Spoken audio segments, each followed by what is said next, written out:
Day 843 of the Ukrainian War Map, also known as the Russo-Ukrainian War. Juzzie here, and today is another update as I take a simplified and down-to-earth approach to some of the most important happenings on the ground in Ukraine. So starting off, we'll take a look at those Russian losses, as currently Russia sits on more than 526,000 military personnel losses, which includes an additional 1,160 losses in the past day. Then as for hardware losses, not a single tank, but I think I can shed a little light on the reason for that a little later in the video. Then also 6 APVs and a whopping 58 artillery.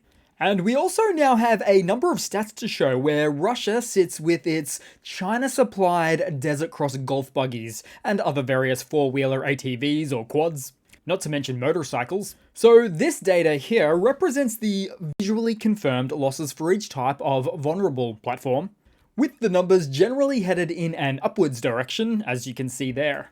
Noting the sharp increase of motorcycle usage in front offensives, for instance, they begin thereabouts mid-April, as Russia slowly but surely transitions part of their military vehicle fleets to, well, something a bit cheaper realistically.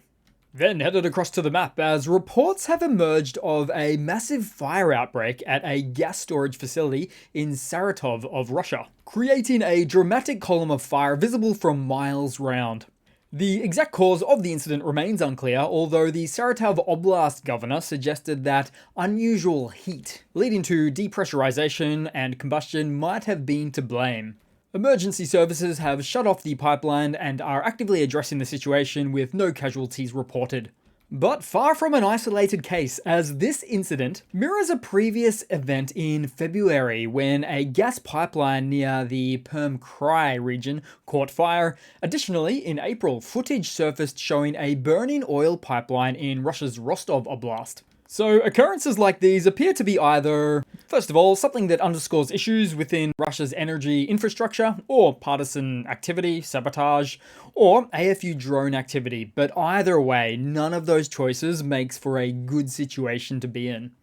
Then also on the map, we'll take a brief look at some of those satellite images from events just before the weekend, where a large flurry of one-way Ukrainian UAVs hit the Morozovsk airbase in Rostov, which was, by the way, the second mass drone attack on the airfield in as many months.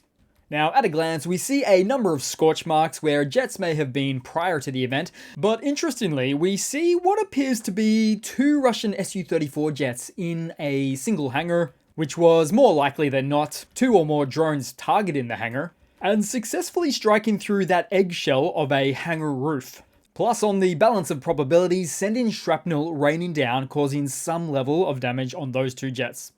And that's where it gets interesting, because Russia has a lack of hangars for their jets, which realistically means if Ukraine sees a hangar, they will likely target it with drone attacks, because surely Russia will use said hangar in an attempt to obfuscate what's beneath and hide their most prized possessions.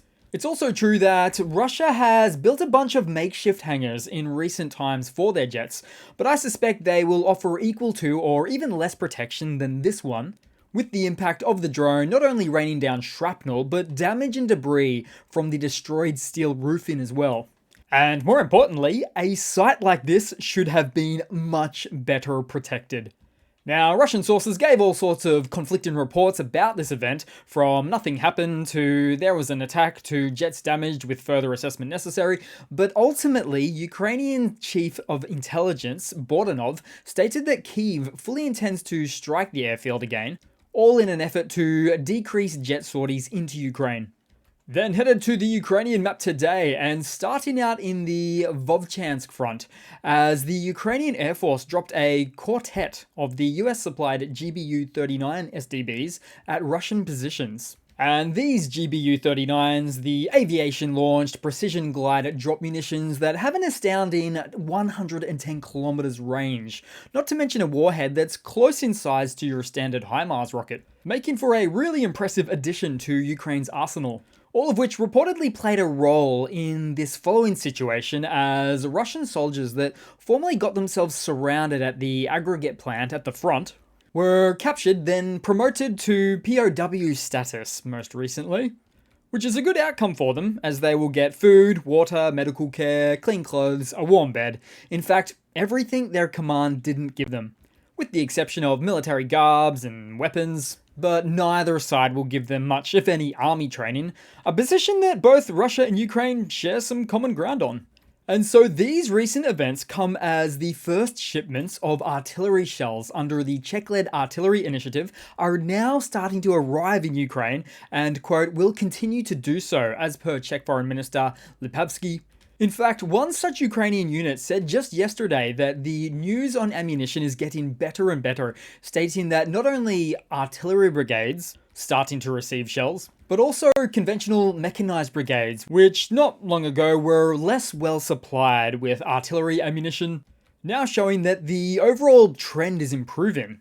Furthermore, from the Czech Foreign Minister Lipavsky, he also stated, quote, this year we will be able to procure and continuously deliver quite a lot of Czech-supplied ammunition through different channels, more than 1 million shells to Ukraine. And it is interesting that he said more than 1 million shells, which first of all is impressive, but it's interesting because the Czech Republic, or Czechia, has been working for quite a number of months now on a plan to procure artillery shells from countries outside of Europe, where, at first, they sourced 800,000 shells, followed by another 900,000 shells. So it was 1.7 million shells sourced. However, after further confirmations, it was found that up to 500,000 were not of good quality. But that did still leave a definite potential for about 1.2 million shells available to send to Ukraine. Now, more specifically, these shells are of mixed type, most notably the large caliber 155mm NATO shells and the 152mm Soviet shells, but also an assortment of smaller 122mm shells as well that Ukraine can use on the Vozdika and the D-30 artillery systems that they operate, all of which makes the claims consistent with that of the Ukrainian telegrammer, who mentioned the flow of shells through to the mechanized brigades as well.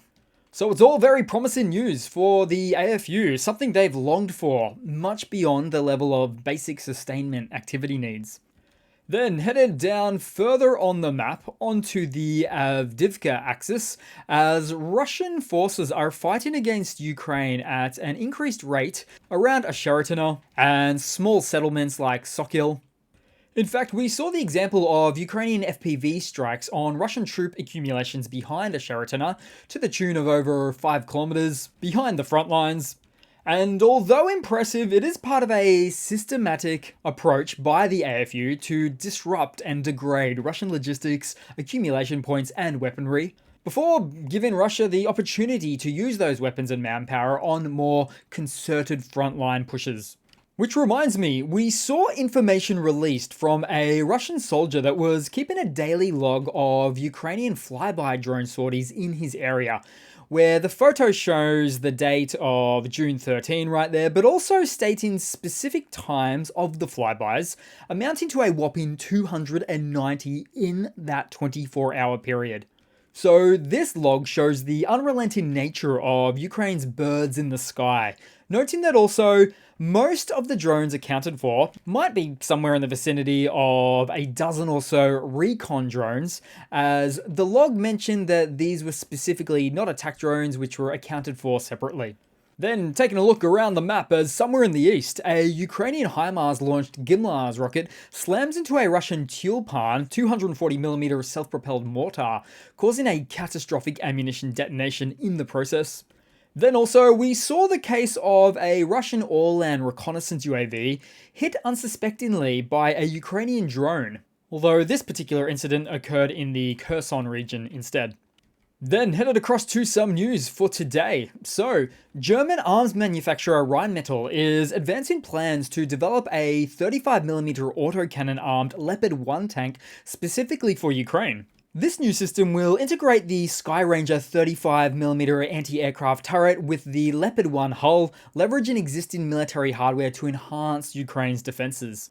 Bjorn Bernard, head of land systems at Rheinmetall, highlighted the availability of numerous Leopard 1 battle tanks, suggesting a practical approach to repurposing these chassis Leopards for the new configuration, which is quite impressive given that these modernized 35mm air defense systems can be factory upgraded to the Leopard hulls, providing some very mobile and effective anti-air solutions.